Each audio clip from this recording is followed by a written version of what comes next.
Welcome to ప్రజా TV Telugu. ప్రతి క్షణం ప్రజాక్షేమం కోసం. రాష్ట్రంలో అధికారంలో ఉన్నటువంటి కూటమి ప్రభుత్వం ఆరోగ్యశ్రీ బకాయిల్ని ప్రైవేట్ హాస్పిటల్స్కి, ప్రభుత్వ ఆసుపత్రులకి చెల్లించకుండా అనేక నెలలుగా పెండింగ్ పెడతా ఉంది. ఈ పెండింగ్ పెట్టడం వల్ల ఆశా యూనియన్ ప్రతినిధులు ప్రభుత్వానికి నెల 7వ తేదీన సమ్మె నోటీస్ ఇచ్చారు. మా బకాయిలు చెల్లించండి, మా ఇబ్బందుల్ని పరిష్కారం చేయండి, రోగులకు వైద్యం అందించడానికి అవసరమైనటువంటి పరికరాలని లేకపోతే మౌలిక సమస్యల్ని పరిష్కరించడానికి వీలుగా మాకు నిధులు కేటాయించండి, మేము సేవ చేస్తున్నాం అని చెప్పి సమ్మె నోటీస్ ఇచ్చినా ప్రభుత్వం వైపు నుంచి స్పందన లేదు. వాళ్ళు ఈ నెల 15వ తేదీ నుంచి సమ్మె ప్రారంభించారు. సమ్మె చేయటం వల్ల ప్రజానికానికి తీవ్ర ఇబ్బందులు పడేటువంటి పరిస్థితి కనిపిస్తూ ఉంది.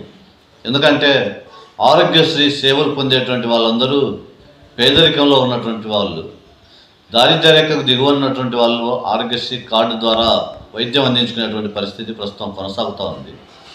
రాష్ట్ర వ్యాప్తంగా దాదాపు 2,000 కోట్ల రూపాయలు ఆంధ్రప్రదేశ్ రాష్ట్రంలో బకాయిలున్నట్టు ఆశా ప్రతినిధులు చెప్తున్నారు.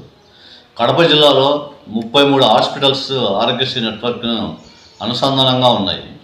ఈ 33 హాస్పిటల్స్లో దాదాపు 70 కోట్ల రూపాయల డబ్బులు ఆ హాస్పిటల్స్కి యాజమాన్యాలకి చెల్లించాల్సిన బాధ్యత ప్రభుత్వం మీద ఉంది. అందుకోసం పేద ప్రజలకే వైద్యం నిలుపుదల కాకుండా ఉండాలంటే రాష్ట్ర ప్రభుత్వం మంత్రి తక్షణమే జోక్యం చేసుకుని ఆరోగ్య శాఖ మంత్రి ఈ సమస్యలన్నీ పరిష్కారం చేసి డబ్బులు చెల్లించేటట్టుగా చర్యలు చేపట్టాలని సిపిఎం పార్టీగా మేము డిమాండ్ చేస్తున్నాం. ఎందుకంటే ఆరోగ్యశ్రీ సేవలేమో ప్రజానికానికి ఆటంకం లేకుండా ఉండాలంటే ప్రభుత్వ నిధుల నుంచి సకాలంలో ఆ బకాయిలు చెల్లించాలి. ఆ బకాయిలు చెల్లించడానికి ప్రభుత్వం సీరియస్గా శ్రద్ధ పెట్టడం లేదు. దీని కారణంగా హాస్పిటల్స్ యాజమాన్యాలు కూడా సేవ చేయాల్సినటువంటి పరిస్థితి నుంచి తప్పిపోయి ఇతర అంశాలు ముందుకు వచ్చేటువంటి పరిస్థితి కనిపిస్తూ ఉంది.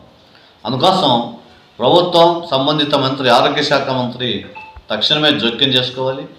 పెండింగ్లో ఉన్నటువంటి నిధులన్నింటినీ వాళ్ళకి పూర్తి స్థాయిలో చెల్లించేటట్టుగా చర్యలు చేపట్టాలి. ఆ విధంగా సామాన్య ప్రజానికానికి ఏవైతే ఆటంకం కలిగేటువంటి అంశాలు ఉన్నాయో వాటన్నింటినీ నివారించి పేదలకి ఆరోగ్యశ్రీ ద్వారా వైద్యం అందేటట్టుగా అవసరమైనటువంటి చర్యలు తీసుకోవాలని చెప్పి సిపిఎం పార్టీగా మేము ప్రభుత్వాన్ని హెచ్చరిక చేస్తా ఉన్నాం. సమస్య పరిష్కారం కాకుండా పోతే ఇదే పద్ధతిలో ప్రభుత్వం వ్యవహరిస్తే సామాన్య ప్రజలకి వైద్యం అందకపోతే సిపిఎం పార్టీగా చూస్తూ ఊరుకోం, పెద్ద ఎత్తున పోరాటం చేస్తాం. కాబట్టి ప్రభుత్వం తక్షణమే బకాయిలన్నింటినీ చెల్లించి ఆరోగ్యశ్రీ సేవలను యథాతథంగా జరిగేలా చూడాలని మేము విజ్ఞప్తి చేస్తా ఉన్నాం.